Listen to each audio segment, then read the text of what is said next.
അസ്സലാമു അലൈക്കും വറഹ്മത്തുള്ളാഹി. ഈ വോയിസിൽ നമ്മുടെ ഷെയ്ഖ് നമ്മുടെ ഗ്രൂപ്പിലുള്ളവരെ തെറ്റിദ്ധരിപ്പിക്കലാണ്. ഇബ്നു തൈമിയ ഞാൻ ഇന്നലെ സൂചിപ്പിച്ചതുപോലെ 372 പറഞ്ഞ ഈ വരികൾക്ക് അതിന് റദ്ദ് ചെയ്യാൻ വേണ്ടി അദ്ദേഹം കൊണ്ടുവന്നത് 700 പേജിനപ്പുറത്തുള്ള ഒരു ഭാഗമാണ് അദ്ദേഹം റദ്ദ് ചെയ്യാൻ വേണ്ടി കൊണ്ടുവന്നത്. ഈ ഒരു വിഷയം 372 പറഞ്ഞപ്പോൾ 400 പേജ് കഴിഞ്ഞിട്ടാണ് ഇതിനെ റദ്ദ് ചെയ്യാൻ വേണ്ടിയിട്ട് ഇബ്നു തൈമിയ വന്നത് എന്ന് തെറ്റിദ്ധരിപ്പിക്കാൻ വേണ്ടി നമ്മുടെ ഷെയ്ഖ് മൗലവി ഇവിടെ ശ്രമിച്ചു. അതിനെക്കുറിച്ചൊന്നും മിണ്ടുന്നില്ല. ഇനി 372 പേജ് അല്ലെങ്കിൽ അതിനോടനുബന്ധിച്ച പേജിൽ ഈ പറഞ്ഞത് വഅരിഫു മിൻ ഹാദിഹിൽ വഖാഇ കസീറൻ, ഇതിൻ്റെ അർത്ഥം എന്താണ്?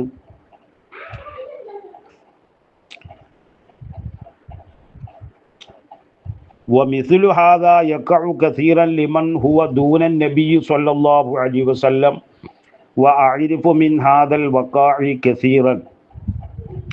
നബി സല്ലല്ലാഹു അലൈഹി വസല്ലമയേക്കാൾ സ്ഥാനം കുറഞ്ഞവർക്ക് തന്നെ ധാരാളമായി അങ്ങനെ സംഭവിക്കാറുണ്ട്. ഇതുപോലുള്ള ധാരാളം സംഭവം എനിക്കറിയാം. അദ്ദേഹം സാക്ഷ്യപ്പെടുത്തുകയാണ്, അദ്ദേഹത്തിൻ്റെ സ്റ്റേറ്റ്മെന്റ് ഇവിടെ പറയുകയാണ്. എന്നിട്ട് മൗലവി പറയുന്നത് അങ്ങനെയൊന്നും പറഞ്ഞിട്ടില്ല. 40 വട്ടം തെളിവുണ്ടായാലേ ഞങ്ങൾ സ്വീകരിക്കുകയുള്ളൂ എന്ന് പറയുന്ന ആൾക്കാർ, നിങ്ങളുടെ ഇബ്നു തൈമിയ തന്നെ ഒരു സംഭവം റിപ്പോർട്ട് ചെയ്ത ഒരു സംഭവം കൃത്യമായിട്ട് ഉദ്ധരിച്ചിട്ട് അതിൽ നിന്ന് അദ്ദേഹത്തിൻ്റെ അഭിപ്രായം രേഖപ്പെടുത്തുന്നത് വ്യക്തമല്ലേ മൗലവി? വമിസ്ലു ഹാദാ യഖഉ കസീറൻ ലിമൻ ഹുവ ദൂനൻ നബിയ്യി, ഇതുപോലത്തെ ധാരാളം സംഭവങ്ങൾ നബിയേക്കാൾ താഴെയുള്ളവരിൽ നിന്ന് സംഭവിച്ചിട്ടുണ്ട്. അതെനിക്ക് ഇതിനേക്കാൾ കൂടുതൽ എനിക്ക് അറിയാമെന്ന് പറയുമ്പോൾ അതല്ലേ നമ്മൾ മുൻതൂക്കം കൊടുക്കേണ്ടത്? ഇനി മഹാനായ ഖത്തീബുൽ ബഗ്ദാദി റളിയല്ലാഹു തആല അൻഹു അവിടുത്തെ താരീഖുൽ ബഗ്ദാദ് 1-ാം പേജ് 1-ാം വാള്യം 123 രേഖപ്പെടുത്തുന്നു. ഷാഫി ഇമാമിൽ നിന്ന് വന്ന ഒരു സംഭവം രേഖപ്പെടുത്തുന്നത്, ഇന്നി ലഅതബറഖു ബി അബി ഹനീഫത വഅജീഉ ഇലാ ഖബരിഹി ഫീ കുല്ലി യൗമിൻ യഅനി സായിറൻ ഫഇദാ അർദത് ലി ഹാജത്തുൻ സല്ലൈതു റകഅതൈനി വജിഅതു ഇലാ ഖബരിഹി വസഅൽതു അല്ലാഹുൽ ഹാജത ഇൻദഹു ഫമാ തബഉദു അന്നി ഹത്താ തുഖ്ലാ. ഇമാം ഷാഫി തങ്ങൾ പറയുന്നതാണ്, നിശ്ചയം ഞാൻ അബൂ ഹനീഫ റളിയല്ലാഹു തആലാവിനെ കൊണ്ട് ഞാൻ ബർക്കത്ത് എടുക്കുകയും എല്ലാ ദിവസവും സിയാറത്തിനായി അദ്ദേഹത്തിൻ്റെ ഖബറിലേക്ക് ഞാൻ വരികയും ചെയ്യും. എനിക്ക് വല്ല ആവശ്യവും നേരിട്ടാൽ 2 റക്അത്ത് നിസ്കരിച്ച് ഞാൻ അദ്ദേഹത്തിൻ്റെ ഖബറിൽ വന്ന് അവിടെ വെച്ച് എൻ്റെ ആവശ്യം അള്ളാഹുവിനോട് ചോദിച്ചാൽ വളരെ വേഗത്തിൽ എൻ്റെ ആവശ്യം വീട്ടിൽ കിട്ടാറുണ്ട് എന്ന് ഷാഫി ഇമാം പറഞ്ഞതായിട്ട് മഹാനായ ഖത്തീബുൽ ബഗ്ദാദി അവിടുത്തെ താരീഖുൽ ബഗ്ദാദി രേഖപ്പെടുത്തുകയാണ്. ഇന്നലെ മൗലവി പറഞ്ഞെന്താണ്? ഖബറിൻ്റെ അരികിൽ വെച്ച് പോലും അള്ളാഹുവിനോട് ദുആ രക്കുന്ന സമ്പ്രദായം ഇല്ല. അത് ഷാഫി ഇമാമിൽ നിന്നൊന്നും വന്നിട്ടില്ല. അപ്പം മഹാനായ താരീഖുൽ ബഗ്ദാദ് ആ കിതാബിൽ രേഖപ്പെടുത്തത് പിന്നെ എന്താണ് മൗലവി? അൽഹംദുലില്ലാഹ് വസ്സലാത്തു വസ്സലാമു അലാ റസൂലില്ലാഹ് വഅലാ ആലിഹി വസഹ്ബിഹി അജ്മഈൻ. അബ്ദുൽ ജലീൽ സഖാഫിയുടെ പ്രതികരണം കേട്ടു. അദ്ദേഹം പേജുകളുടെ കണക്കൊക്കെ പറയുന്നുണ്ട്. അഥവാ 400 പേജുകൾക്ക് ശേഷമുള്ള ഒരു ഭാഗമാണ് ഇവിടെ മൗലവി വായിക്കുന്നത്. എന്നാൽ മുസ്ലിയാർ ഉദ്ദേശിക്കുന്നത് 300-ാമത്തെ പേജിലുള്ള ഭാഗമാണ് എന്നൊക്കെ പറഞ്ഞുകൊണ്ട് പ്രതികരിക്കുന്നു. യഥാർത്ഥത്തിൽ കിതാബുകളുടെ വ്യത്യസ്ത പതിപ്പുകൾ സംബന്ധിച്ചുള്ള ധാരണക്കുറവാണ് ഇങ്ങനെ പ്രതികരിക്കാനുള്ള കാരണം. ഏതൊരു കിതാബിനും വ്യത്യസ്ത പതിപ്പുകൾ ഉണ്ടാവും, തബഅത്ത് ഉണ്ടാവും. അപ്പോൾ ഓരോ തബഅയും തമ്മിൽ പേജുകളിൽ വ്യത്യാസമുണ്ടാവും. ഇവിടെ നാം ഉദ്ധരിച്ച പതിപ്പ് ദുക്തൂർ നാസർ അൽ ആഖിലിൻ്റെ തിസീസാണ്. യഥാർത്ഥത്തിൽ അദ്ദേഹത്തിൻ്റെ PhD തിസീസിൻ്റെ മുഅ്തമദായ ബാഹിഫീങ്ങളും തലബത്തുൽ ഇൽമും പണ്ഡിതന്മാരൊക്കെ ഉപയോഗപ്പെടുത്താറുള്ള പതിപ്പാണിത്. അപ്പോൾ അതിൻ്റെ 735, 736, 737 ഈ പേജിലാണ് ഇവിടെ കാണുന്നത്. ഇവിടെ മുസ്ലിയാർ ഉദ്ദേശിക്കുന്ന ഈ ഒരു ഭാഗം 735. അപ്പോൾ ഇത് മുഅ്തമദായ തബഅാണ് ഇവിടെ കൊണ്ടുവന്നത്. അങ്ങനെ പറയാനുള്ള കാരണം എന്താണ്? അതായത് ഇഖ്തിബാഇന്റെ വ്യത്യസ്ത മഖ്തൂതാത്തിലേക്ക്, കയ്യെഴുത്ത് പ്രതികളിലേക്ക് പോയിക്കൊണ്ട് പരിശോധിച്ച് പുറത്തിറക്കിയ പതിപ്പാണിത്. അപ്പൊ അതിന് 735-ാമത്തെ പേജിലാണ് ഇവിടെ മുസ്ലിയാർ ഉദ്ദേശിക്കുന്ന ആ ഒരു ഹിക്കായത്തുള്ളത്. അത് ആരംഭിക്കുന്നത് തന്നെ വകദാലിക അയ്ദൻ മാ യുർവ, ഇങ്ങനെ ഇപ്രകാരം ഒരു റജുല്, ഏതോ ഒരു റജുല് ഖബറിലേക്ക് വന്നുകൊണ്ട് പരാതിപ്പെടുകയും അങ്ങനെ മഴ വർഷിക്കാൻ വേണ്ടി പ്രാർത്ഥിക്കാൻ ആവശ്യപ്പെടുകയും ചെയ്തു. അപ്പൊ ഇവിടെ യഥാർത്ഥത്തിൽ ഈ ഒരു ഹിക്കായത്തിന് തുടക്കം തന്നെ യുർവ എന്നാ പറഞ്ഞത്. അത് കർമ്മണി പ്രയോഗമാണ്. ഹദീസ് പണ്ഡിതന്മാരുടെ ഇസ്തിലാഹ് പ്രകാരം ഇത് ദുർബലമാണ് എന്ന് അറിയിക്കുന്ന പ്രയോഗമാണ്. ഇവിടെ ഇബ്നു തൈമിയ്യ എന്തിനു കൊണ്ടുവന്നത്? നാം വിഷയത്തിലേക്ക് പ്രവേശിക്കുക. മുസ്ലിയാരോട് വാദിക്കുന്നത് മഹാന്മാരുടെ ഖബറുകളെ സമീപിക്കാം, അവരോട് സഹായം ചോദിക്കാം, പ്രാർത്ഥിക്കാൻ ആവശ്യപ്പെടാം, അതൊക്കെ ഇവിടെ ഇബ്നു തൈമിയ്യ അംഗീകരിക്കുന്നുണ്ട് എന്നാണല്ലോ മൂപ്പരുടെ വാദം. അത് പൂർണ്ണമായും അബദ്ധമാണ്. കാരണം ഇബ്നു തൈമിയ്യ തൊട്ടു മുമ്പ് എന്താ പറയുന്നത്? ഫഹാദിഹിൽ ആസാറു, അതായത് അല്ലാഹുമ്മ ലാ തജ്അൽ ഖബ്രി വസനൻ യുഅബദ്, അല്ലാഹുവേ എൻ്റെ ഖബർ ഒരിക്കലും ആരാധിക്കപ്പെടുന്ന ഒരു ബിംബമാക്കരുത് റബ്ബേ. ഇഷ്തദ്ദ ഗളബുല്ലാഹി അലാ ഖൗമിൻ ഇത്തഖദു ഖുബൂറ അംബിയാഇഹിം മസാജിദ്, അതായത് പ്രവാചകന്മാരുടെ ഖബറുകൾ, മഖ്ബറകളൊക്കെ ആരാധനാ കേന്ദ്രമാക്കി മാറ്റിയ വിഭാഗത്തിനെതിരെ അല്ലാഹു സുബ്ഹാനഹു വ തആലയുടെ കോപം കഠിനമായിട്ടുണ്ട്. ഇങ്ങനെയുള്ള ഹദീസുകളെ കൊണ്ടുവന്നിട്ട് പറയാണ്, ഇതൊക്കെ നാം പഠിച്ച് മനസ്സിലാക്കി കഴിഞ്ഞാൽ നമുക്ക് ബോധ്യപ്പെടും എങ്ങനെയായിരുന്നു സലഫിന്റെ അവസ്ഥ. ഉലിമ കൈഫ കാന ഹാലു സലഫി ഫി ഹദൽ ബാബ് വഅന്നമാ അലൈഹി കസീറുൻ മിനൽ ഖലഫി ഫി ദാലിക മിനൽ മുൻകറാത്തി ഇൻദഹും, അഥവാ പിൽക്കാലങ്ങളിൽ വന്ന പല ആൾക്കാരുടെയും പ്രവർത്തനങ്ങൾ, മഹാന്മാരുടെ മഖ്ബറകളിലേക്ക് പോയിക്കൊണ്ട് ചെയ്യുന്ന പ്രവർത്തനങ്ങളൊക്കെ സലഫിന്റെ അടുക്കൽ എന്താണ്? മുൻകറായിരുന്നു. ഷെയ്ഖുൽ ഇസ്ലാം ഇബ്നു തൈമിയ്യ റഹ്മഹുല്ലാഹ് ഒരിക്കലും മഹാന്മാരുടെ ഖബറുകളിലേക്ക് പോയി സഹായം ചോദിക്കുകയോ അല്ലെങ്കിൽ പ്രാർത്ഥിക്കാൻ ആവശ്യപ്പെടുകയോ അല്ലെങ്കിൽ ബറക്കത്തെടുക്കുകയോ ഇതൊന്നും ഇബ്നു തൈമിയ്യ സ്ഥിരപ്പെടുത്തുന്നില്ല. ഇബ്നു തൈമിയ്യ എന്താ പറഞ്ഞത്? ഫഇന്ന ഹാദാ ലൈസ മിൻ ഹാദൽ ബാബ്, ഏതൊരു റജുല് നബിയുടെ ഖബറിലേക്ക് പോവുകയും സല്ലല്ലാഹു അലൈഹി വസല്ലം അങ്ങനെ വരൾച്ച ബാധിച്ച കാര്യം പരാതിപ്പെടുകയും അങ്ങനെ അദ്ദേഹം സ്വപ്നത്തിൽ കണ്ട കാര്യമൊക്കെ ഈ ഒരു ഹിക്കായത്ത് ഇബ്നു തൈമിയ്യ കൊണ്ടുവരികയും എന്നിട്ട് പറഞ്ഞു ഫഇന്ന ഹാദാ ലൈസ മിൻ ഹാദൽ ബാബ്, ഇതൊന്നും നമ്മുടെ വിഷയവുമായി ബന്ധമില്ല എന്ന്. ഫഇന്ന ഹാദാ ലൈസ മിൻ ഹാദൽ ബാബ്, അതായത് ഈ ഒരു സംഭവം പ്രാർത്ഥിക്കാൻ ആവശ്യപ്പെടുക അല്ലെങ്കിൽ സഹായം ചോദിക്കുക, ഇതിനൊന്നും ഇത് തെളിവല്ല. വമിസ്ലു ഹാദാ യഖഉ കസീറൻ ലിമൻ ഹുവ ദൂന നബി സല്ലല്ലാഹു അലൈഹി വസല്ലം വഅഅരിഫു മിൻ ഹാദാ വഖാഇ, ഇങ്ങനെ പല സംഭവങ്ങളും എനിക്ക് നേർക്കുനേരെ അറിയാം. അതായത് നബിയേക്കാളും സ്ഥാനം കുറഞ്ഞ, നബി കൂടാതെയുള്ള പലരുടെയും അടുക്കൽ ഇങ്ങനെ സംഭവിക്കാറുണ്ട് എന്ന് പറഞ്ഞ ഇബ്നു തൈമിയ്യ റഹ്മഹുല്ലാഹ് പറഞ്ഞു വരുന്നത് മഹാന്മാരുടെ ഖബറുകളിലേക്ക് പോയിക്കൊണ്ടോ അല്ലെങ്കിൽ ബഹുദൈവ വിശ്വാസികൾ തന്നെ വിഗ്രഹങ്ങളിലേക്ക് പോയിക്കൊണ്ട് പലപ്പോഴും പല കാര്യങ്ങളും ചോദിക്കും, പ്രാർത്ഥിക്കും, പലപ്പോഴും അവരുടെ ആവശ്യങ്ങളൊക്കെ നിറവേറ്റപ്പെടുകയും ചെയ്തു. അപ്പം കാര്യങ്ങൾ നിറവേറ്റപ്പെടുക എന്നത് ചോദിക്കാനുള്ള തെളിവല്ല. അതാണ് ഇബ്നു തൈമിയ്യ ഇവിടെ സമർത്ഥിക്കുന്നത്. ഇതൊക്കെ മുസ്ലിയാക്കന്മാർക്ക് അറിയാം, പക്ഷെ ഇവിടെ മൂടി വെക്കുകയാണ്. നോക്കൂ നിങ്ങൾ, വഅലൈക അൻ തഅലമ, അതായത് ജീവിച്ചിരിക്കുന്ന നബിയോട് തന്നെ പലരും ചോദിക്കാറുണ്ട്. പക്ഷെ നബി സല്ലല്ലാഹു അലൈഹി വസല്ലം പറഞ്ഞിട്ടുണ്ട് ഇങ്ങനെ ചോദിക്കുന്നത് തെറ്റാണ്, പക്ഷെ കാര്യങ്ങൾ നിറവേറ്റപ്പെടുക എന്നത് ശരിക്കും ചോദിക്കാനുള്ള തെളിവല്ല. അത് നബിയുടെ ജീവിതകാലഘട്ടത്തിൽ തന്നെ ഇബ്നു തൈമിയ്യ പറയുന്നുണ്ട്. വഅലൈക അൻ തഅലമ അന്ന ഇജാബത നബി സല്ലല്ലാഹു അലൈഹി വസല്ലം ഔ ഗൈരിഹി ലിഹഉലാഇ السائلين ലൈസ മിമ്മാ യദുല്ലു അല ഇസ്തിഹ്ബാബി السؤال. ശ്രദ്ധിക്കണം, ഇപ്പോൾ 400 പേജുകൾക്ക് ശേഷമുള്ള കാര്യമല്ല മുസ്ലിയാരെ, നിങ്ങൾ ഇവിടെ ഇട്ട അതേ പേജിൽ തന്നെ ഇബ്നു തൈമിയ്യ പറയുന്നുണ്ട്.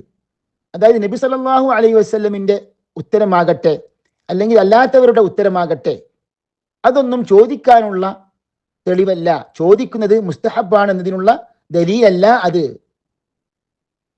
എന്നിട്ട് അതിന്റെ ശേഷം എന്താ പറയുന്നത്? വകുല്ലു ഹാദാ ലാ യഖ്തദി ഇസ്തിഹ്ബാബ الصلاة ഔ ഖസ്ദ الدعاء وكل هذا لا يقتضي استحباب الصلاة أو قصد الدعاء أو النسك عندها لما في قصد العبادات عندها من المفاسد التي علمها الشارع كما تقدم. വളരെ കൃത്യമാണ്. ഈ പറഞ്ഞ സംഭവങ്ങളൊന്നും കാര്യങ്ങളൊന്നും ഖബറിൽ വെച്ച് നമസ്കരിക്കുവാനോ അല്ലെങ്കിൽ പ്രാർത്ഥിക്കുവാൻ വേണ്ടി ഉദ്ദേശിക്കുകയോ അല്ലെങ്കിൽ ഇബാദത്തുകൾ അനുഷ്ഠിക്കുവാൻ വേണ്ടി അവിടെ ഉദ്ദേശിച്ച് പോകുകയോ അതിനൊന്നും ഇത് തെളിവല്ല. എന്തുകൊണ്ട്? കാരണം അവിടെ വെച്ച് ഇബാദത്തുകൾ നാം ഉദ്ദേശം വെക്കുന്നത് അതിന്റെ അടിസ്ഥാനത്തിൽ ധാരാളം ദോഷങ്ങൾ ഉണ്ടാകും. അപ്രകാരം ശാരിഅ പഠിപ്പിച്ചിട്ടുണ്ട്, ശർഇൽ അപ്രകാരം സ്ഥിരപ്പെട്ടിട്ടുണ്ട്. അപ്പൊ സഹോദരന്മാരെ, കാര്യങ്ങൾ വളരെ വ്യക്തമാണ്. ഇസ്തിഗാസ ശിർക്കാണെന്ന് പഠിപ്പിക്കാൻ വേണ്ടി എഴുതിയ കിതാബാണ്. ആ കിതാബിൽ ഒരു ശകലം മാത്രം തെറ്റിദ്ധരിപ്പിച്ചുകൊണ്ട് വായിക്കുകയും എന്നിട്ട് തെറ്റായ അർത്ഥങ്ങൾ കൽപ്പിക്കുകയും ചെയ്യുന്നു. ഒരു പണ്ഡിതന്റെ ഇമാമിന്റെ കിതാബിൽ നിന്ന് ഉദ്ധരിക്കുമ്പോൾ ആ ഇമാമിൻ നിലപാട് എന്താണെന്ന് വ്യക്തമാക്കി കൊടുക്കേണ്ടതുണ്ട്. അതല്ലാതെ ആ ഇമാമിൻ നിലപാട് ഞാൻ ഉദ്ദേശിക്കുന്ന അർത്ഥമാണെന്ന് പറഞ്ഞുകൊണ്ട് തെറ്റിദ്ധരിപ്പിക്കുകയല്ല ചെയ്യേണ്ടത്. സത്യസന്ധമായ ചർച്ചയാണ് നാം ഉദ്ദേശിക്കുന്നത്.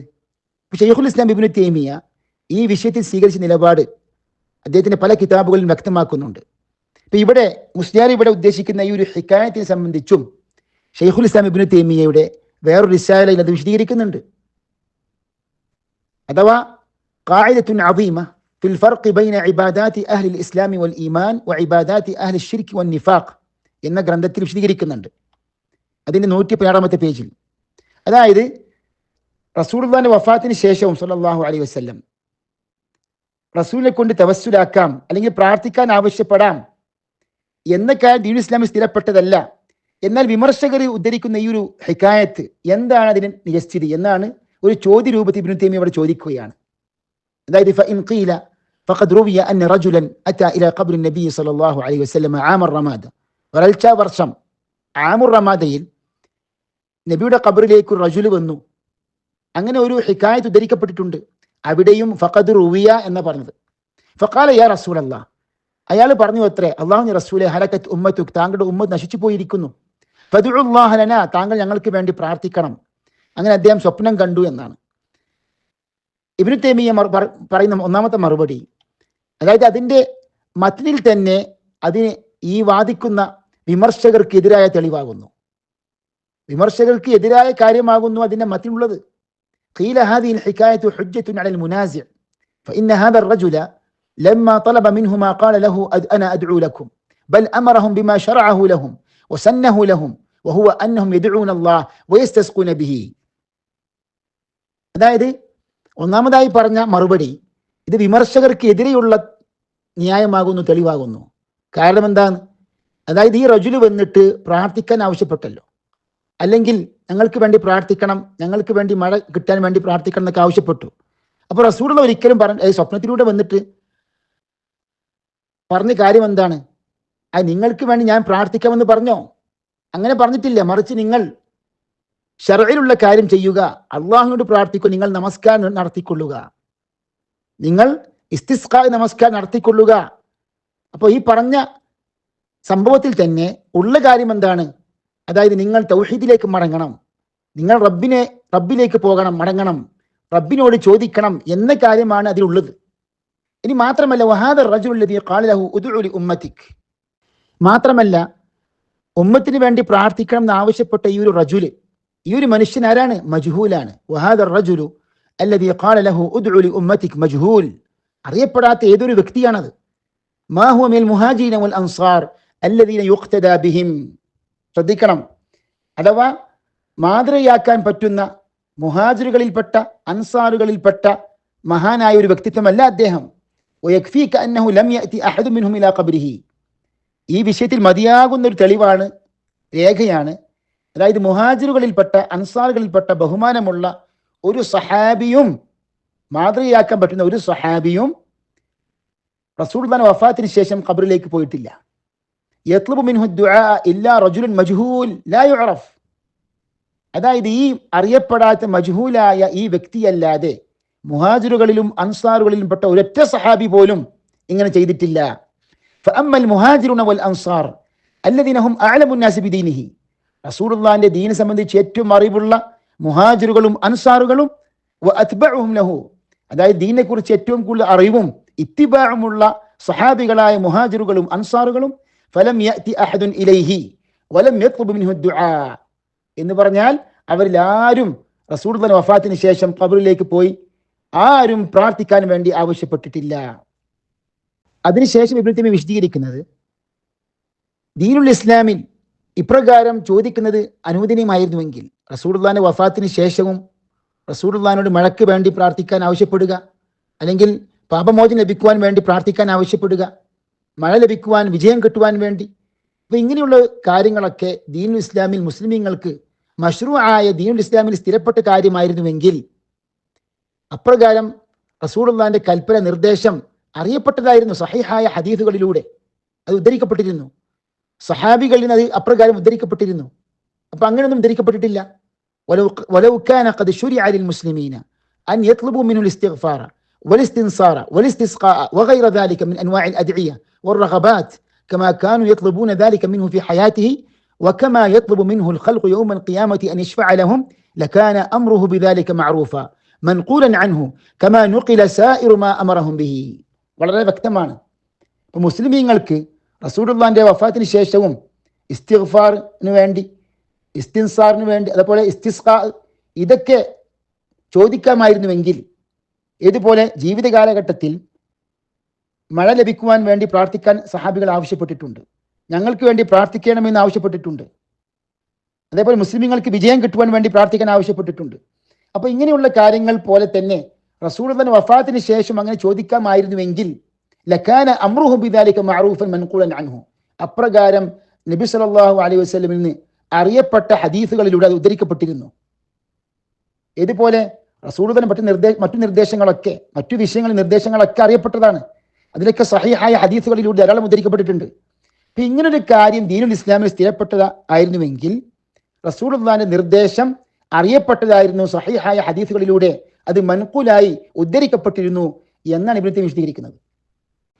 അങ്ങനെ അവസാനം ശൈഖുൽ ഇസ്ലാം ഇബ്നു തൈമിയ്യ വിശദീകരിക്കുന്നത്, നബി സല്ലല്ലാഹു അലൈഹി വസല്ലം അപ്രകാരം അവർക്ക് പഠിപ്പിച്ചു കൊടുത്തിരുന്നുവെങ്കിൽ, അഥവാ റസൂലുള്ളാഹിന്റെ വഫാത്തിന് ശേഷവും ഇങ്ങനെ പ്രാർത്ഥിക്കാൻ വേണ്ടി ആവശ്യപ്പെടുക എന്ന നിർദ്ദേശം കൊടുത്തിരുന്നുവെങ്കിൽ റസൂലുള്ളാഹി ദീനിനെ കുറിച്ച് ഏറ്റവും അറിവും ഇത്തിബാഉമുള്ള സഹാബികൾ അങ്ങനെ ചോദിക്കുമായിരുന്നു. എന്നാൽ പ്രഗത്ഭരായ സഹാബികൾ, അബൂബക്കർ സിദ്ദീഖ്, ഉമർ ഖത്താബ് പോലെയുള്ള സഹാബികളിൽ ആരും അങ്ങനെ ചോദിച്ചിട്ടില്ല. ഫലൗ കാന സന്ന ലഹും അൻ യത്ലബൂ മിൻഹു അൽഅദ്ഇയത ബഅദ മൗതിഹി ലകാന ഹാദാ മഅറൂഫൻ ഇൻദഹും മൻഖൂലൻ അൻഹു. അത് സഹാബികൾക്കിടയിൽ അറിയപ്പെട്ട ഒരു സംഗതിയായിരുന്നു. പരസ്പരം അവർക്കിടയിൽ ധാരാളമായി ഉദ്ധരിക്കപ്പെട്ട ഒരു കാര്യമായിരുന്നു. വലകാന അസ്ഹാബുഹു അഅലമ ബിദാലിക മിൻ ഗൈരിഹിം വഹും അത്വഉ ലഹു വഅത്ബഉ ലിസുന്നതിഹി فكانوا بعد موته يأتون قبره فيطلبون منه أن يدعو لهم بالمغفرة ويدعو لهم بالهداية ويدعو لهم بالنصر ويدعو لهم بالرزق ويدعو لهم بقضاء الديون ويدعو لهم بكشف الضر وغير ذلك كما كان بعضهم يطلب منه الدعاء في حياته. فأنجل الكلام دين الإسلام ഉണ്ടായിരുന്നുവെങ്കിൽ സഹാബികള് റസൂലുള്ളാഹിന്റെ ഖബറിലേക്ക് പോയിക്കൊണ്ട് പാപമോചനം ലഭിക്കുവാനും ഹിദായത്ത് കിട്ടുവാനും വിജയം കിട്ടുവാനും റിസ്ക് കിട്ടുവാനും കടങ്ങളൊക്കെ നിറവേറ്റപ്പെടുവാനും പ്രയാസങ്ങൾ ദൂരീകരിക്കുവാനും ഒക്കെ വേണ്ടി റസൂലുള്ളാഹിനെ പ്രാർത്ഥിക്കാൻ ആവശ്യപ്പെട്ടിരുന്നു. ഏതുപോലെ റസൂലുള്ളാഹി ജീവിത കാലഘട്ടത്തിൽ ഞങ്ങൾക്ക് വേണ്ടി താങ്കൾ പ്രാർത്ഥിക്കണം എന്ന് ആവശ്യപ്പെട്ടിട്ടുണ്ട്. മഅ അന്ന അജില്ലഅഹും കഅബീ ബക്ർ വഅംസാലിഹി ഖദ് തഅല്ലമു മിൻഹു അന്നഹും ലാ യസ്അലൂന ഇല്ലല്ലാഹ് വലാ യദ്ഊന ഇല്ലല്ലാഹ്. മാത്രം അബൂബക്കർ സിദ്ദീഖ് റളിയല്ലാഹു അൻഹു പോലെയുള്ള സഹാബിമാരെ എന്ന് പറഞ്ഞത് അള്ളാഹുവിനോട് മാത്രമാണ് ചോദിക്കാൻ പാടുള്ളൂ, അള്ളാഹുവിനോട് മാത്രമാണ് വിളിക്കാൻ പാടുള്ളൂ, പ്രാർത്ഥിക്കാൻ പാടുള്ളൂ എന്ന കാര്യമാണ് സഹാബികളായ അബൂബക്കർ സിദ്ദീഖ് റളിയല്ലാഹു അൻഹു പോലെയുള്ള സഹാബിമാരൊക്കെ ഉദ്ധരിച്ചത്. റസൂലുള്ളാഹി പഠിച്ചത് എന്താണ്? ഇങ്ങനെയുള്ള കാര്യങ്ങളാണ്. അതായത് നിസ്സാരമായ ഭൗതിക വിഷയങ്ങൾ പോലും അള്ളാഹുവിനോട് ചോദിക്കുക എന്ന ശുദ്ധ തൗഹീദാണ് അബൂബക്കർ സിദ്ദീഖ് പോലുള്ള സഹാബിമാരൊക്കെ പഠിച്ചത്. ഫകാന സിദ്ദീഖു യസ്ഖുതു الصوت من يده فلا يقول لأحد ناولني إياه ويقول إن خليلي أمرني ألا أسأل الناس شيئا. അപ്പോൾ തൻ്റെ വടി പോലും ഒന്ന് വീണ് കഴിഞ്ഞാൽ അടുത്തുള്ള സഹാബിയോട് ചോദിക്കുകയില്ല, ആ വടി ഒന്ന് എടുത്തു തരുമോ, അതുപോലും ചോദിക്കുകയില്ല. ويقول إن خليلي أمرني ألا أسأل الناس شيئا. ജനങ്ങളൊന്നും ചോദിക്കാൻ പാടില്ല എന്നാണ് എൻ്റെ ഖലീൽ എനിക്ക് പഠിപ്പിച്ചു തന്നത്. അപ്പൊ അത്രക്കും സൂക്ഷ്മതയുള്ള സഹാബിമാർ എങ്ങനെയാണ് പിന്നീട് റസൂലുള്ളാഹിന്റെ വഫാത്തിന് ശേഷം അവരുടെ ഭൗതിക കാര്യങ്ങളൊക്കെ ചോദിക്കാൻ അവർ ഒരിക്കലും അങ്ങനെ ചെയ്യുകയില്ല. അപ്പൊ സഹാബിമാരിൽ നിന്ന് അങ്ങനെ ഒരു സംഗതി ഉദ്ധരിക്കപ്പെട്ടിട്ടില്ല. അതൊക്കെ ഇവിടെ മുസ്ലിയാക്കന്മാർ തെറ്റിദ്ധരിപ്പിക്കുകയാണ്. ഇബ്നു തൈമിയ്യ റഹ്മഹുല്ലാഹ് കൃത്യമായും വ്യക്തമായും ഇവിടെ നിലപാട് വിശദീകരിച്ചിട്ടുണ്ട്. അതുകൊണ്ട് യാതൊരു ദുർവ്യാഖ്യാനങ്ങൾക്കും ഇവിടെ സ്ഥാനമില്ല. ഉഖബത്ത് ഇബ്നു ആമിർ റളിയല്ലാഹു അൻഹു റസൂലുള്ളാഹിന്റെ ഖബറിലേക്ക് പോയിക്കൊണ്ട് അവിടെ വെച്ച് തവസ്സുലാക്കി അല്ലെങ്കിൽ തശഫ്ഫുആക്കി, അങ്ങനെ തങ്ങളുടെ യാത്രാ ദൈർഘ്യം ലഘൂകരിക്കപ്പെട്ടു എന്നൊക്കെ നിങ്ങൾ വായിച്ചു. അതിന്റെ പരമ്പര ഞാൻ ചോദിച്ചു. കാരണം ഒരു സഹാബി റസൂലിനെ കൊണ്ട് തവസ്സുലാക്കുക, തശഫ്ഫുആക്കുക എന്ന് പറഞ്ഞ സംഗതി നിസ്സാരമായ കാര്യമല്ലല്ലോ മുസ്ലിയാരെ. അപ്പൊ സ്വാഭാവികമായിട്ടും അതിന്റെ രേഖ നിങ്ങൾ സമർപ്പിക്കേണ്ടതുണ്ട്. അത് സ്ഥിരപ്പെട്ടതാണോ? ആ ഒരു സഹാബി അപ്രകാരം ചെയ്തിട്ടുണ്ടോ? അപ്പൊ സഹീഹാണോ? അതിനു വേണ്ടിയാണ് സനദ് ഹാജരാക്കാൻ പറയുന്നത്. അതല്ലാതെ നിങ്ങളെ ആക്ഷേപിക്കാൻ വേണ്ടിയല്ല. വ്യക്തിപരമായ വ്യക്തിഹത്യ ചെയ്യുന്ന പരിപാടി ഞങ്ങൾക്കില്ല. ഇവിടെ നമ്മുടെ ആവശ്യം എന്താണ്? നിങ്ങൾ പറയുന്ന സംഗതി, റിപ്പോർട്ട്, ഒരു രേഖ, അത് ദീനുൽ ഇസ്ലാമിൽ പ്രമാണമാകണമെങ്കിൽ എന്ത് വേണം? സനദ് വേണം. ആ സനദ് സഹീഹാണോ എന്ന് പരിശോധിക്കണം. ഇവിടെ ഗുരുതരമായ വിഷയമാണ്. മഹാന്മാരോട് കാര്യങ്ങൾ ചോദിക്കാൻ പാടുണ്ടോ പാടില്ലേ? തവസ്സുലാക്കാൻ പാടുണ്ടോ പാടില്ലേ? അപ്പൊ ഇങ്ങനെയുള്ള ഹുക്മുകളൊക്കെ സ്ഥിരപ്പെടണമെങ്കിൽ നിങ്ങൾ ഉദ്ധരിക്കുന്ന സംഭവം സഹീഹായിരിക്കണം. സഹീഹായ ഹദീസുകൾ, സഹീഹായ ആസാറുകൾ. അപ്പൊ ഇവിടെ മുസ്ലിം എന്താ പ്രതികരിച്ചത്? ഇവിടെ മൗലവി അങ്ങനെയാണെങ്കിൽ ഇമാം നവവി പോലെയുള്ള പല പണ്ഡിതന്മാരുടെയും കിതാബുകൾ വായിക്കുമ്പോൾ അതിനൊന്നും സനദ് ഹാജരാക്കുന്നില്ലല്ലോ എന്നാണ് മുപ്പയുടെ പരാതി. അതൊന്നും ഒരു അറിവുള്ള താലിബുൽ ഇൽമ് പറയുകയില്ല മുസ്ലിയാരെ. കാരണം ഒരു ഇമാമിന്റെ കിതാബ്, ഇമാം നവവിയുടെ ഒരു കിതാബ് ഉദാഹരണമായിട്ട് ഉദ്ധരിക്കുമ്പോൾ അത് ഇമാം നവവിയുടെ കിതാബാണ്, സ്ഥിരപ്പെട്ടാൽ മതി. മനസ്സിലായില്ലേ? അതിന് സനദ് ഹാജരാക്കണമെന്നില്ല. അത് മാത്രമല്ല, ഹദീസ് പണ്ഡിതന്മാരുടെ ഇസ്തിലാഹ് പ്രകാരം തന്നെ ഒരു ഹദീസിന് സനദില്ലെങ്കിൽ സനദുള്ള ഒരു കിതാബ് കണ്ടാൽ ആ കിതാബ് സ്ഥിരപ്പെട്ട് കഴിഞ്ഞാൽ അതിന് വിജാദ എന്ന് പറയും. ആ കിതാബിന് അടിസ്ഥാനത്തിൽ ഉദ്ധരിച്ചു കഴിഞ്ഞാൽ അത് സ്വീകരിക്കാൻ പറ്റുമോ പറ്റില്ല എന്നൊക്കെ പണ്ഡിതന്മാർ ചർച്ച ചെയ്യുന്നുണ്ട്. ഇവിടെ ഇമാം നവവിയുടെ കിതാബാണോ ഷർഹുൽ മുഹദ്ദബ്? ഇമാം നവവിയുടെ കിതാബാണോ ഷർഹു സഹീഹ് മുസ്ലിം? അത് സ്ഥിരപ്പെട്ടതാണല്ലോ. അപ്പൊ അതിന് സനദ് ഉദ്ധരിക്കേണ്ട ആവശ്യമില്ല. പക്ഷെ ഇവിടെ ഹദീസുകൾ, ആസാറുകൾ, റസൂൽ നിങ്ങൾ ഉദ്ധരിക്കുമ്പോൾ, സഹാബികൾ നിങ്ങൾ ഉദ്ധരിക്കുമ്പോൾ അതിന് സനദ് ഹാജരാക്കേണ്ടതുണ്ട്. അങ്ങനെയുള്ള സംഭവങ്ങളൊക്കെ നാം ഹുക്മ് സ്ഥിരപ്പെടുത്താൻ ഉദ്ധരിക്കുമ്പോൾ തീർച്ചയായിട്ടും ഇത് പരിശോധിക്കേണ്ടതുണ്ട്. ഇമാം നവവി റഹിമഹുല്ലാ പോലെയുള്ള പണ്ഡിതന്മാരൊക്കെ പ്രത്യേകമാക്കാൻ ഉണർത്തുന്നുണ്ട്. ഇവിടെ നാം പോസ്റ്റ് ചെയ്ത കിതാബ് സഹോദരന്മാരെ ഇമാം നവവിയുടെ ഷർഹു സഹീഹ് മുസ്ലിമാണ്, അൽ മിൻഹാജാണ്. അവിടെ പറയുന്നുണ്ട് വഅലാ കുല്ലി ഹാൽ, എന്തായാലും ശരി, فإن الأئمة لا يروون عن الضعفاء شيئا يحتجون به على انفراده في الأحكام فإن هذا شيء لا يفعله إمام من أئمة المحدثين ولا محقق من غيره من العلماء. എന്ന് പറഞ്ഞാൽ ദുർബലരായ റാവിമാരിൽ നിന്ന് ഇമാമിങ്ങൾ ഹുക്മുകൾ സ്ഥിരപ്പെടുത്തുവാൻ വേണ്ടി ഉദ്ധരിക്കാറില്ല. തഹ്ഖീഖുള്ള ഒരു പണ്ഡിതനും അങ്ങനെ ചെയ്യുകയില്ല. وأما فعل كثيرين من الفقهاء أو أكثرهم ذلك واعتمادهم عليه فليس بصواب بل قبيح جدا. മുസ്ലിയാർ മനസ്സിലാക്കണം. അതായത് ധാരാളം പണ്ഡിതന്മാർ, ഫുഖഹാക്കള് പലപ്പോഴും വഈഫായ ഹദീസുകളൊക്കെ ഹുക്മുകൾ സ്ഥിരപ്പെടുത്തുവാൻ വേണ്ടി ഉദ്ധരിക്കാറുണ്ട്. ആ ഒരു പ്രവൃത്തി അത് തെറ്റാണ് എന്ന് മാത്രമല്ല വളരെ മോശപ്പെട്ടതാണ് ഇമാം നവവി. എന്നിട്ട് പറയാണ് വദാലിക ലിഅന്നഹു ഇൻ കാന യുഅറഫു ദഅഫുഹു ഇൻ കാന യഅരിഫു ദഅഫഹു ലം യഹില്ല ലഹു അൻ യഹ്തജ്ജ ബിഹി. അതായത് ഒരു പണ്ഡിതന് ആ റിപ്പോർട്ട് ദുർബലമാണെന്ന് അറിഞ്ഞു കഴിഞ്ഞാൽ, അല്ലെങ്കിൽ ആ റാവി ദഈഫാണെന്ന് അറിഞ്ഞു കഴിഞ്ഞാൽ അയാൾ റിവായത്ത് കൊണ്ട് ഒരിക്കലും തെളിവാക്കാൻ പാടില്ല. ഫഇന്നഹും പണ്ഡിതന്മാർ മുത്തഫിഖൂന അലാ അന്നഹു ലാ യുഹ്തജ്ജു ബിദ്ദഈഫ് ഫിൽ അഹ്കാം. മനസ്സിലാക്കുന്നത്, അതായത് ഹുക്മുകൾ സ്ഥിരപ്പെടുത്തുന്ന കാര്യത്തിൽ, ഹുക്മുകളുടെ വിഷയത്തിൽ, ഹലാൽ ഹറാമിന്റെ വിഷയത്തിൽ ദഈഫായ ഹദീസ് കൊണ്ട്, ദഈഫായ റാവിയുടെ റിപ്പോർട്ട് കൊണ്ട് തെളിവാക്കാൻ പാടില്ല എന്ന കാര്യത്തിൽ പണ്ഡിതന്മാർ ഏകോപിച്ചിരുന്നു. ഫഇന്നഹും മുത്തഫിഖൂന എന്ന് പറഞ്ഞത്. വഇൻ കാന ലാ യഅരിഫു ദഅഫഹു, ഇനി ഒരു പണ്ഡിതന് ആ റാവിയുടെ ദഅഫ് അറിയാത്ത ഒരു അവസ്ഥയാണെങ്കിൽ ലം യഹില്ല ലഹു അൻ യഹ്ജുമ അൽ ഇഹ്തിജാജ് ബിഹി മിൻ ഗൈരി ബഹ്സിൻ അലൈഹി ബിത്തഫ്തീഷ് അൻഹു ഇൻ കാന ആരിഫ ഔ ബിസുആലി അഹ്ലിൽ ഇൽമി ബിഹി ഇൻ ലം യകുൻ ആരിഫ വല്ലാഹു അലം. അപ്പോൾ എന്താണ്, ഒരു റാവിയുടെ അല്ലെങ്കിൽ ഒരു ഹദീസിന്റെ ദഅഫ് അറിയാത്ത പക്ഷം ഒരിക്കലും അതിനെക്കുറിച്ച് അന്വേഷിക്കാതെ, പഠിക്കാതെ, വിശദീകരണം തേടാതെ ഒന്നും അതുകൊണ്ട് തെളിവാക്കാൻ പാടില്ല. ഇനി അറിയാത്ത പക്ഷം എന്താ ചെയ്യേണ്ടത്? പണ്ഡിതന്മാരോട്, അഹ്ലുൽ ഇൽമിനോട് ചോദിക്കണം, ഈ ഹദീസ്, ഈ റിപ്പോർട്ട് സഹീഹാണോ, ഈ റാവി ഫിഖത്താണോ, വിശ്വാസയോഗ്യനാണോ, ദഈഫാണോ എന്നൊക്കെ അന്വേഷിക്കേണ്ടതുണ്ട്. അത് അന്വേഷിക്കാതെ ഒരിക്കലും യഹില്ല ലഹു അൻ യഹ്ജുമ അൽ ഇഹ്തിജാജ് ബിഹി, അതുകൊണ്ട് തെളിവാക്കാൻ പാടില്ല. അപ്പൊ ഇത് മൗലവിയുടെ വകയല്ല, ഇമാമിയങ്ങൾ കിതാബുകളിൽ പഠിപ്പിച്ച കാര്യമാണ്. ഹുക്മുകൾ സ്ഥിരപ്പെടുത്തുന്ന വിഷയത്തിൽ വഈഫ് കൊണ്ട് യാതൊരു കാരണവശാലും തെളിവാക്കാൻ പാടില്ല. ആ വിഷയത്തിൽ പണ്ഡിതന്മാര് മുത്തഫിഖൂന, ഏകോപിച്ചിട്ടുണ്ട്.